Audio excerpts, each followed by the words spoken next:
ब्रह्मोस आप लगातार देख रहे हैं कि काफ़ी ज़्यादा चर्चा में है, क्योंकि वो अलग अलग प्लेटफॉर्म से अलग अलग आयाम से इस्तेमाल किया जा सकता है। ब्रह्मोस का पहला इस्तेमाल आप देखेंगे लैंड से होता है, ज़मीन से आर्मी इस्तेमाल करती है, जिसे कहते हैं एक जो ब्रह्मोस का एक यूनिट होता है वो उसे कहते हैं माल, मोबाइल ऑटोनोमस लॉन्चर। उस एक लॉन्चर में खुद का अपना फायर कंट्रोल सिस्टम होता है, साथ ही साथ उसमें 3 ट्यूब्स होती हैं, यानी कि एक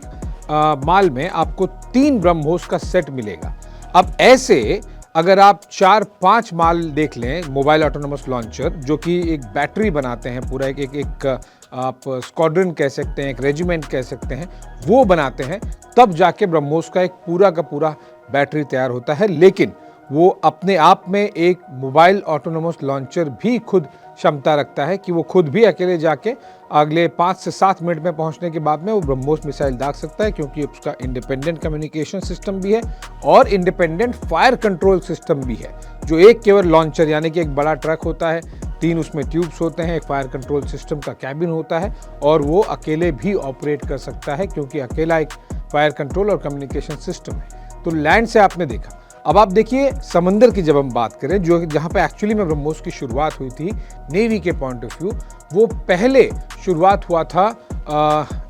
जो टिल्टेड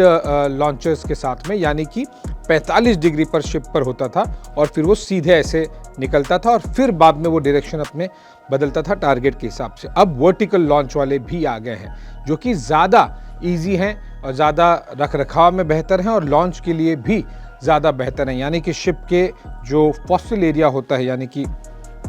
जो सामने का एरिया होता है, वहाँ पर ब्रह्मोस के अलग अलग आपको कंपार्टमेंट्स होते हैं जो बंद रहते हैं। जब भी ब्रह्मोस दागना होगा वो कंपार्टमेंट में से खुद निकलते हैं ब्रह्मोस और फिर अपने टारगेट की तरफ जाते हैं। Easy to use, easy to keep, यानी कि मेंटेनेंस भी बहुत कम और इसको कैरी करना भी बहुत आसान। हर एक ब्रह्मोस आप मान के चलिए लगभग 200 से 300 किलोग्राम वॉरहेड लेके जा सकता है और यही इसे बहुत ज़्यादा घातक बनाता है। अगर आप 300 किलोग्राम का वॉरहेड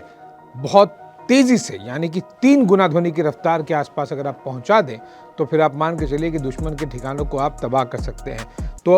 आपने लैंड वाला देखा, अब ने आपको नेवी का बताया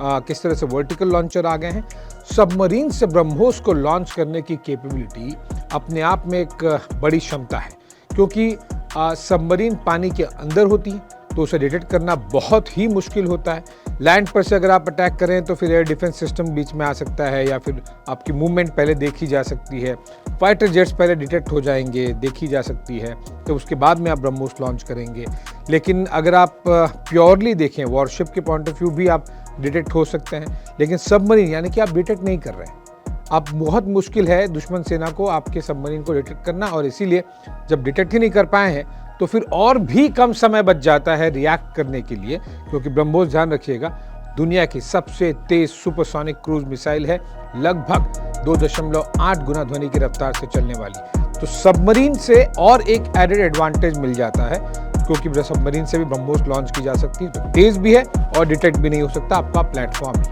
लेकिन अगर आप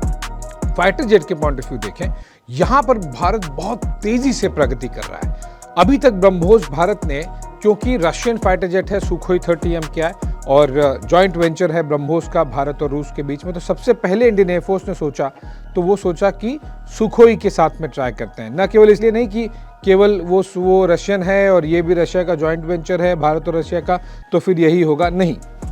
इसलिए क्योंकि सुखोई एक हैवी फाइटर जेट है, हैवी कैटेगरी का फाइटर जेट है, और ब्रह्मोस मिसाइल को लिफ्ट करना एक फाइटर जेट में और उतनी स्थिरता के साथ में एक फाइटर जेट अपनी स्टेबिलिटी के साथ में ब्रह्मोस जैसी मिसाइल को दाग सके, जो कि काफ़ी बड़ी भी होती है और काफ़ी उसमें वॉरहेड भी होता है और काफ़ी तेज़ी से भी जाती है, हर एक फाइटर जेट में वो क्षमता नहीं होती और इसीलिए हैवी कैटेगरी का आपको चाहिए। लेकिन क्योंकि हमारे पास दूसरे भी फाइटर जेट्स हैं, तो उन पर सूटेबिलिटी के लिए अब ब्रह्मोस का NG, यानी कि जो नेक्स्ट जनरेशन है ब्रह्मोस का, वो लाया जा रहा है। अब कौन कौन से फाइटर जेट होंगे?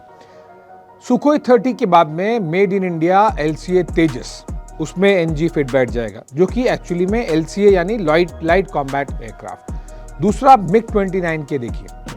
रशियन है लेकिन उतना हैवी भी नहीं है, उतना लाइट भी नहीं है, ये मीडियम में है, तो मिग 29 के पर भी ब्रह्मोस एनजी फिट किया जा सकता है। और मैं एक और आपको बात बता दूं, अगर कोई देश, चाहे वो अमेरिकी हो, फ्रेंच हो, ब्रिटिश हो, कोई और फाइटर जेट हो, अगर वो देश अनुमति दे तो हमें ब्रह्मोस के सूत्रों ने ये भी बताया है कि ब्रह्मोस जो कि भारत और रूस का जॉइंट वेंचर है, वो किसी फ्रेंच और किसी अमेरिकन फाइटर जेट के साथ भी इंटीग्रेट किया जा सकता है। यानी कि राफेल में भी अगर इंटीग्रेशन होना हो तो फिर ये किया जा सकता है, अगर जो होस्ट कंट्री है, जो मेन सेलिंग कंट्री है फ्रांस राफेल के केस में, F-16 या फिर F-22 अमेरिका के केस में, अगर ये देश अनुमति दें तो फिर भारत और रूस का बनाया हुआ जॉइंट वेंचर से ब्रह्मोस न केवल भारतीय और रूसी फाइटर जेट्स में बल्कि दुनिया के बहुत सारे अलग अलग टाइप के फाइटर जेट्स में फिट किया जा सकता है, इंटीग्रेट किया जा सकता है। उससे क्या होगा, उससे ब्रह्मोस के इस्तेमाल को मल्टी प्लेटफॉर्म वाला ऑप्शन मिलेगा। अभी अगर किसी देश को ब्रह्मोस का इस्तेमाल करना है तो या तो वो सुखोई करे या मिग 29 के करे या फिर भारत का LCA तेजस करे, लेकिन तब बहुत ज़्यादा और भी इस्तेमाल करने के लिए आपके पास फाइटर जेट्स होंगे, ऑप्शंस होंगे। तो इस तरह से ब्रह्मोस घातक भी बनता है, क्योंकि सबमरीन समंदर के अंदर, वॉरशिप समंदर की सतह पर, लैंड और साथ ही साथ फाइटर जेट, बहुत ही कम इस तरह के मिसाइल होते हैं जो चारों आयाम से अलग अलग तरीके से अलग अलग टारगेट्स पर ठिकाना कर सकें। ब्रह्मोस उनमें से एक है।